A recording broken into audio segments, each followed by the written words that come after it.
Le Rwanda a fourni des armes, des munitions et des uniformes aux rebelles du M23 pour mener des opérations militaires sur le territoire congolais. C'est ce qu'affirment des experts des Nations Unies dans un nouveau rapport qui n'est pas encore publié, mais que nous avons pu consulter. Alors, ce rapport de plus de 200 pages documente des attaques des localités menées par le M23 dans la province du Nord Kivu.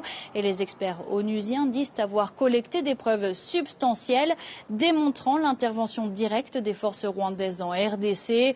Alors ces preuves, ce sont des témoignages des habitants des localités attaquées et de la société civile sur place, mais aussi des photos prises sur place et par drone.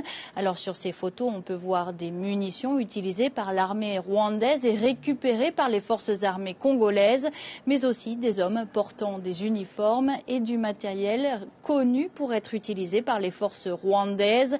Le rapport documente des faits qui se sont produits entre novembre 2021 et octobre 2022.